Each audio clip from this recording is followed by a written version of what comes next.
Hello there my fellow Holotable heroes, and welcome to another Conquest counter video guide. You'll be able to find these and all my other Conquest guides on my SWGOH Life website. If you haven't seen it yet, go and check it out. There'll be a link in the description below. Now in this video I'll be going up against Grand Inquisitor team in Sector 5. Now Inquisitor is actually quite a challenging team, could be, you know, because if they get going they're a little bit annoying, and also they do have here their Dark Pursuit modifier, so that's just the modifier we see in challenges actually. They are giving stacks of fatigue on your guys, and then they get coup de grace ability, so it's not really particularly useful modifier I think from that point of view. Now obviously I'll be going first in with Stoneskin data this set, and then the second one will be with Overzealous. So if you need a reminder, the Stoneskin data this set, it relies on Unbreakable, Fortified and Entrenched to give you lots of survivability to the team. Then we have Voluntary Vanguard, which puts permanent mark on the healthiest ally, and finally Critical Formation will be recovering protection whenever we critically hit, adding more survivability to the team, so you can keep recovering that bonus protection from Entrenched. Anyways, let's start off with Padme. Padme is a slow team, but once you do get going, hopefully we will be able to turn this around.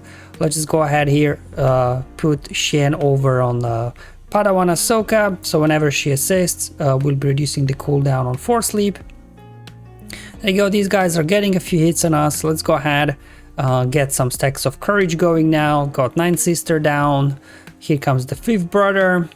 Let's go ahead after 2nd sister, because 2nd sister actually, if you leave her to last, her special attack can do a lot of damage actually, because it will deal more damage based on the number of allies defeated.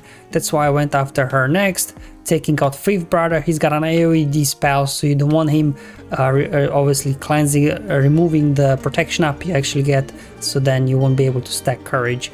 But there we go, just down to 8th brother, and you know, any moment now we should be able to just finish him off with a Force Leap there. There we go, Padme, brilliant team to take care of these guys. Moving on, we got Darth Revan. Obviously it should really be called Malak, right? Because it's really Malak here that's keeping these guys under control. Because of Voluntary Vanguard, he's got permanent mark on him, they have to keep hitting him, then they kept getting feared, and while eventually, you know, the rest of the guys are doing damage. So just keep doing shock, keep doing fear, unleash wild lightning. We go, going after 2nd sister. As mentioned before, she can do some big damage on your guys at some point, so I'm trying to get her down. Obviously because of shock there on 9th sister, she won't be able to taunt, but shock gone, so she is taunting now, so we're stuck behind her. So let's see if we can get somebody here below 50% health, so we get a death mark over on Grand Inquisitor and finish him. We go, that's it, there we go, we got death mark now on Grand Inquisitor, so we should be able to finish him off quickly, drain 2nd sister, and at this point battle is pretty much under control, so definitely Darth Revan here can handle these guys with ease. As well, because those ability blocks, right, that they can dish out, will just cleanse them off because of Darth Revan in there. So Sith Empire team, a great team here. Alright, so moving on, we have Jedi Skywalker. So let's see if we can win this battle, because as we know, in GAC territory war setting, Grand Inquisitor can sort of defeat Jedi Skywalker. But I think because of the critical formation data disk we have of constantly recovering protection, I think we should be good to go here. They're obviously doing their best, doing their AoEs, doing all the debuffs they're dishing out, but General Skywalker constantly counterattacking, he's critting, recovering protection, so they will really struggle to get him down. At this point I'm like, you know what, let's just hit autoplay, to be honest, there's not much I can do here. And eventually, once we do burn through 2nd sister, we should be able to take this team down quite easily, hopefully.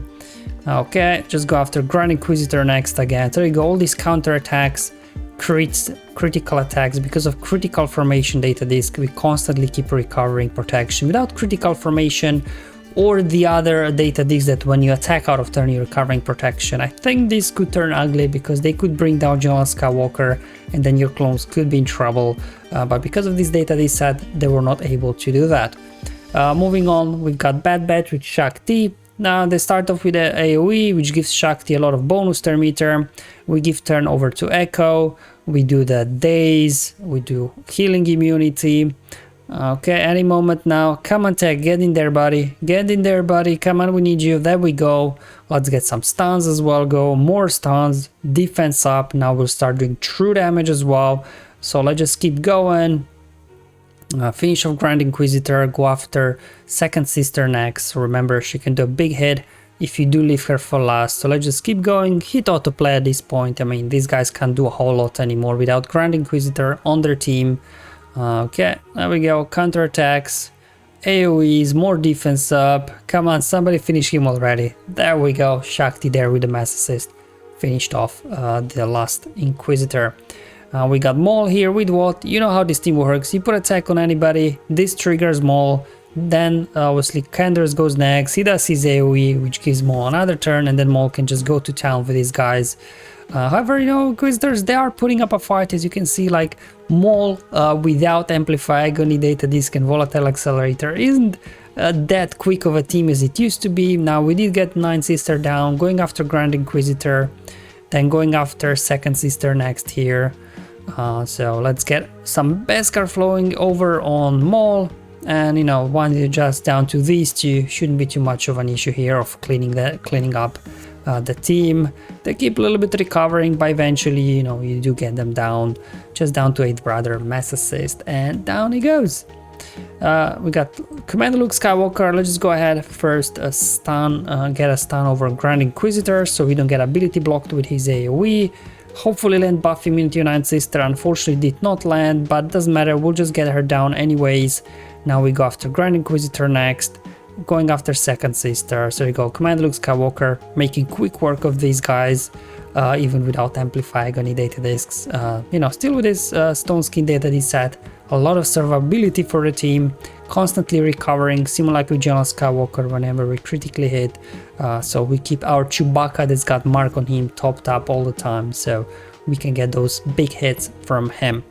The next team we got Beskar Mando. We also got L3 here for the clans and IG as well. We got Quill for some extra stat boosts, and then Nest for being Nest. There we go. IG cleaning off all those debuffs from us. Let's just go ahead here, go into Whistling Birds, and hopefully we should be able to do a big hit here. Good thing about this when L3 counterattacks as well as Nest and everybody, because of stacking fervor, attacks out of turn give us stacking offense. So that's why Whistling Birds will be doing more damage than like usually if you just use Mando elsewhere. So something to point out as well. Nice interaction here with this data they set, because when L3 counterattacks, IG will assist another counterattack. When Ness counterattacks, again IG assisting. So all these attacks out of turn will eventually ramp up your offense to the point where, you know, Mando can do some nice big hit on his Whistling Birds. I'm just going to go in Whistling Birds again. Hopefully that should be the end of all of these guys. There we go. We got full 20 stacks. Boom, and down they go. So there we go. Best Commander doing nice job on these guys. And we got John Grievous. John Grievous, you know, does a decent job here. But obviously, you know, with this data this set, you don't have like that burst of lots of damage. But all the survivability here should allow you to get your plays going. Now, annoyingly, we did get ability blocked here, but hopefully we can get our plays going. Get that AoE from Grievous, lots of target locks spread, and you know, once we get that in place, we should be able to run Terminator Train on these guys. Come on, Grievous buddy, there we go. Let's go ahead, do more AoEs, keep going after 9 Sister. We have to, obviously, she keeps taunting. There we go, finally got around the taunt here. Let's go ahead and extort Grand Inquisitor. Just keep going after second Sister. Okay, make sure everybody's target locked, and then you can just keep spamming AoEs, keep going after Grand Inquisitor, and eventually get him down. Remember, going after second Sister next, you can do some big hits, and it's a really a race against time here. You want to defeat these guys before you run out of stacks on B1, because remember, anytime Grievous is getting a turn, he's dealing damage to your droids. But yeah, so if you want a 3-star victory, you're gonna have to a little bit make sure you're fast enough. Traya is a great team as well. All those debuffs, you know, your Sith allies don't really care once they do get a turn. The unique there from Traya has a passive clan, so I'll just remove all those debuffs, and also all these debuffs apply to like Traya and Cyan will just feed a lot of turn meter to your Nihilus, as well extra offense on Traya. Whenever you do get their Annihilate on, just make sure you take Grand Inquisitor out first. Like Ninth Sister is a non-factor there, she's just isolated, so you can just ignore her. Then we're going for the Second Sister here, take her down as well. And after that, you know, they pretty much lose all their damage, so at this point you can just probably hit autoplay, and you know, you should be good to go from here on out. And I like Ninth Sister, and I'm just down to 8th Brother. Shouldn't be too difficult. I hit autoplay, could have hit autoplay probably a lot sooner, but hey, better be safe than, you know, come away with 2 stars. So let's switch now over to the Overzealous data disc set. So this data disc set relies on 3 stacks of Zealous Ambition as well as Vitality to really juice up the damage for your support and healers. So all the teams I'm about to show you, they will have plenty of healers and support on there. Kicking off with Jedi Bastila, so everybody except Olban will be doing a lot of damage here. Bring in Shakti there for the dispel and everything. I can go ahead, hopefully land some debuffs on them as well. Let's try and get Ninth Sister out. So you can see Yoda being supporting is doing a lot of damage here. So will Julie, Shakti, and as well Basti. Let's get a taunt up. We go, just basic on Grand Inquisitor, finish him off. We're going after Second Sister next. Julie, they're doing nice hits as well. Let's go ahead, spread some buffs, call Yoda for assist, finish off 5th Brother, big 50k hit, and now just down to 8th Brother. So you go, you know, Grand Inquisitor, while he is a counter to Jedi, I guess, you know, because of the Overzealous data this set, we were able to burn it through. Padme works great as well with 2 clones there, Echo and Tech. Unfortunately, you know, you will have to survive this initial wave. That's why this 45 and Entrenched data this set come in handy here, just that you can survive until you shake off the ability blocks from the opening sequence, and eventually we will get our plays going, get some days on them, healing immunity, and then hopefully a big here AoE from Tech should be able to wipe a few of them out. Okay, there we go.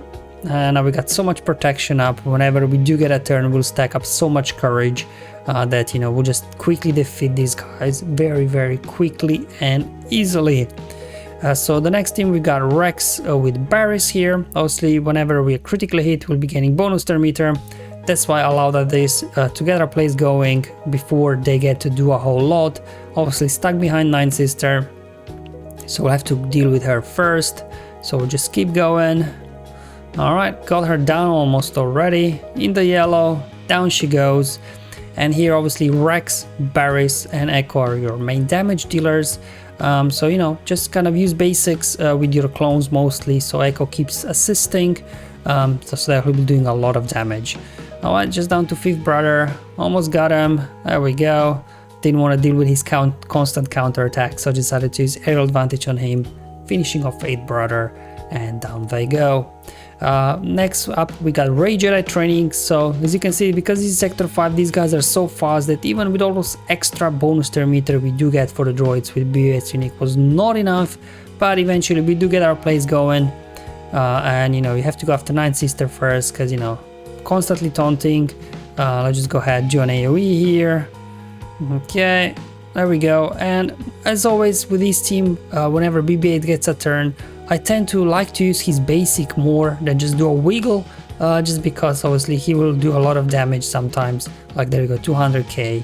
I did lose L3 unfortunately, so obviously if this would be any of the lower sectors, these guys wouldn't be as fast. We would be able to get a jump start on them, and it would be a 3-star victory. But I just wanted to show you, you know, that in some lower sectors this team can work well. Then we've got Troopers. They start off with a big hit, this obviously with an AoE, similar like Shakti for the Jedi and Galactic Republic. Piet will gain bonus turn meter, and then you can get your plays going. No Dark Trooper in here because he's not support, so he won't be doing as much damage as these guys. All 5 of these troopers are support, and because of all these stacks of Zealous Ambition data disc, once you get going, you know, the enemy doesn't even come close to getting a turn. So definitely troopers here with Veers work pretty well with all these stacks of Zealous Ambition. I do like as well here Hux, because obviously they can't gain bonus turn meter while Hux has advantage. And we got Hux here, his support, so his first order officer and Phasma, so they'll be doing a big hits here. We go, let's just go ahead, try to get around Ninth Sister. Obviously she has this permaton thing going on. There we go, counter attacks while Hux gets dominance. So that's why I really like Hux lead here more, just because of those counter attacks. There we go, just down to these guys. Let's get a stun, hopefully finish 500k hit. I love it when Phasma or like even Hux do like 500k on their basic. It's an absolute joy to watch.